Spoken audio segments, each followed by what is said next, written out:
இப்போ நம்ம நிறைய மேரேஜுங்களுக்கு போகிறோம். போகிறப்பயே அங்கே பேசுகிறோம், இது லவ் மேரேஜா இல்லை அரேஞ்சு மேரேஜா, லவ்கம் அரேஞ்சு மேரேஜா அப்படின்னு சொல்லிட்டு நம்ம கேட்குறோம். அதை இப்போ ரொம்ப சாதாரணமாக எடுத்துக்கிட்டோம். உண்மையிலே இது இந்த காலத்தில் வரவேற்கத்தக்கது. ஏன்னா இன்றைக்கி பிள்ளைங்களுக்கு அரேஞ்சு மேரேஜ் பார்த்தா அதுலேயும் பிரச்சனைகள் இருக்குது, லவ் மேரேஜ்னால் அதுலேயும் பிரச்சனை இருக்குது, லவ்கம் அரேஞ்சுனா அதுலேயும் பிரச்சனை இருக்குது. எந்த இதுலேயுமே பிரச்சனை இல்லாத ஒரு வாழ்க்கை கிடையாதுங்க. அந்த பிரச்சனைகளை சால்வ் பண்ணி பிள்ளைங்க வாழ கற்றுக்கிறோம், அவ்வளோதான் விஷயம்.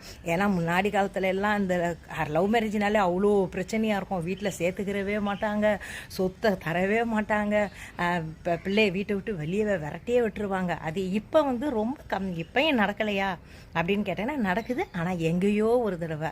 ஆனால் அந்த காலத்துலலாம் பார்த்தீங்கன்னா முன்னாடியெல்லாம் லவ் அப்படின்னாலே பெரிய பிரச்சனையாக ஆயிரும். அவ்வளோ பிரச்சனையை தான் கொடுத்து அதை தாண்டி தான் அன்னைக்கு இருக்கிற லவ் மேரேஜஸ்லாம் அவங்கெல்லாம் வந்து நின்று இன்றைக்கி சாதிச்சிருக்கிறாங்க.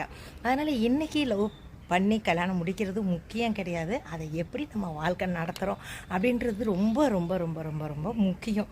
ஆமாம், ஏன் அப்படின்னு கேட்டிங்கன்னா சில நேரம் எந்த பிரச்சனை இப்போ வந்து லவ் வந்து ஒருத்தர்கிட்டையா வருதா அப்படின்னா அதுவும் தப்பாக இருக்குது. இப்போ லவ் மேரேஜ்னு சொல்லிட்டு லவ் பண்ணிடுறாங்க, அதுக்கப்புறம் ஒரு 2 வருஷம் கழித்து பார்த்தா இன்னொருத்தவங்க கூட அவங்க லிவிங் டுகெதரில் வாழ்கிறோம் அப்படின்ட்டாங்க. சில நேரம் பார்த்தேன்னா இன்னொருத்தவங்க கூட ஒரு ஃபங்க்ஷனில் எங்கே பார்த்தா ஒருத்தவங்க கூட ஒரு ஜோடி போட்டு வராங்க. என்ன அப்படின்னு கேட்டிங்கன்னா, இல்லைங்க எங்களுக்கு சரியாக வரல, அதனால் நாங்கள் டிவோர்ஸ் ஆகிட்டு இப்போ நாங்கள் வேறு இவங்களை மேரேஜ் பண்ணியிருக்கோம் அப்படின்ட்டு இப்போ ரொம்ப ஈஸியாக போயிடுது. இந்த இது வந்து உண்மையிலே வரவேற்கத்தக்கதா அப்படின்னா உண்மையிலே இல்லை.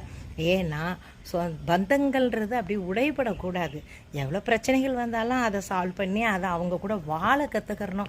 இப்படி திருப்பி வர்ற அந்த பந்தங்கள் கூட நம்மளுக்கு வந்து என்ன பிரச்சனைகள் எதுவும் வராமல் போயிருமா என்ன?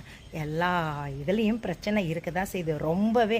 அதுக்காக நான் ரொம்ப பிரச்சனைகள் இருந்துக்கிட்டே இருந்து இந்த ரிதன்யா மரணம் மாதிரி நம்ம வந்து அதுலேயே இருந்து அப்படியே செத்து போகணும்னு நான் சொல்லவே வரல.